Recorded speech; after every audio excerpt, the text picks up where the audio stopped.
Hey guys, it's Izzy here and happy March as we are starting a new month the day this video goes live.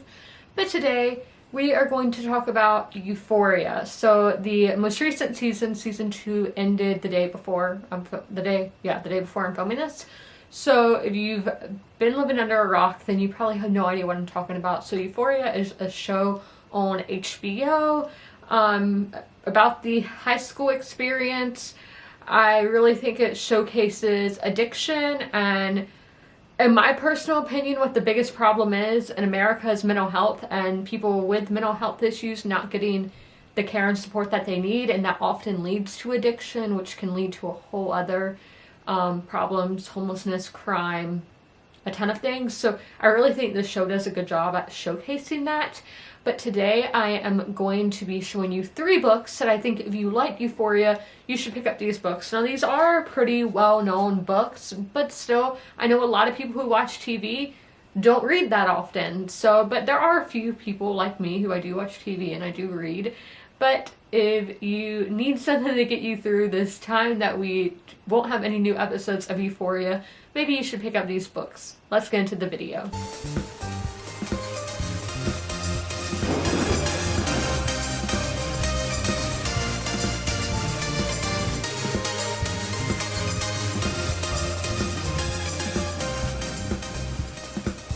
The first book that I am going to show y'all today is probably the most well-known one here, and it will be getting a TV show at the end of the year, so this would probably be a good time to pick it up.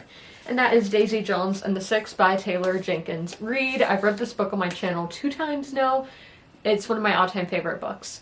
But one of our main themes in this book is addiction, like one of our main themes in Euphoria. So on the show, we see Rue, who Zendaya plays, is going through this battle of addiction after the death of her father. And in this, we have several characters. I'm going to say the majority of these characters are doing some form of drugs. We have Daisy, who I think is really from absent parents and all of that, and that has led her to drugs. We have Billy, he got pushed into this fame. This is about a famous band. So he's got pushed into fame, and obviously you get a lot of that high life quick, and drugs are usually a part of that. So he's having to go through choosing the drugs or choosing the people he loves, rather that be his partner, his kids, and all that, even his career. And I think on the show we have Rue, who she has to choose between the drugs or her mom, her sister, her girlfriend, and all of that. So very hard-hitting topics. I don't think this book is as dark as the other 2 books that I'm going to show you. This is more of the lighter of the 2, but it's still very heavy topics, and the drug use isn't the only thing, or addiction, because alcohol, drugs, all of that. It's not the only theme you will see in here, but comparing it to Euphoria, I think that is a theme that you will see similar here, and then with a Southern California setting and all of that, but that's just a similarity. That's not a huge thing to take from it, but one of my all-time favorite books. Definitely recommend. And this is told in like an interview format, so if you're somebody who's not really used to reading yet, maybe pick up the audiobook for this, because it can be like listening to a podcast, and you can listen while you do other things, doing work around the house, cooking, on your commute.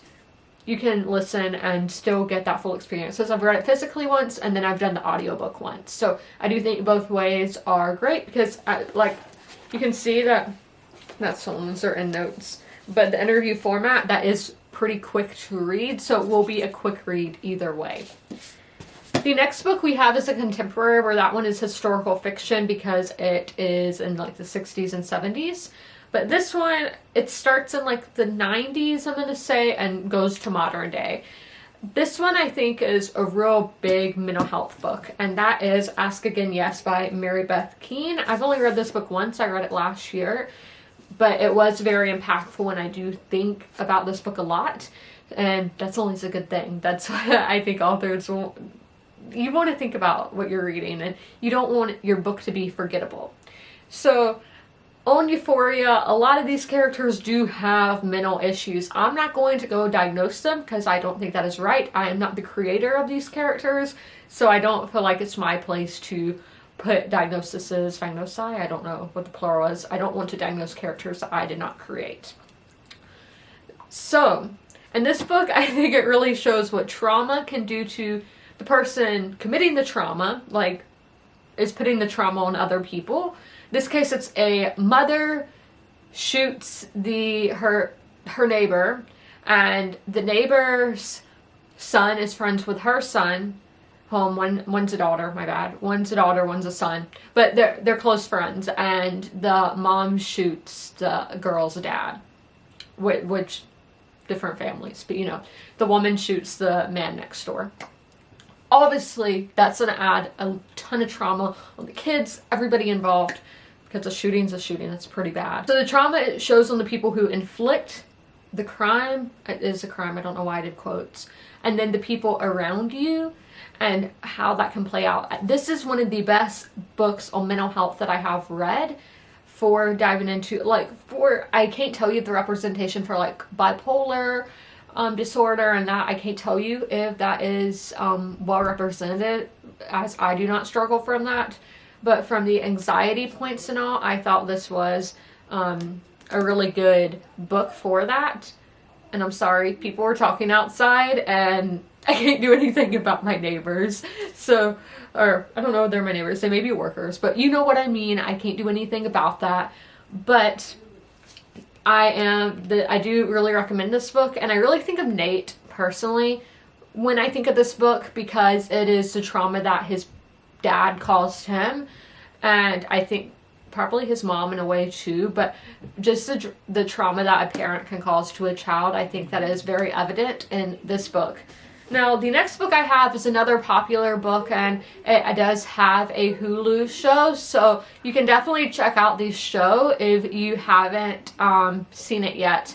And to give you something to watch while you wait for Euphoria to come back. I'm sorry that I'm talking loud, because as I said, people are talking and I want y'all to hear me and not them.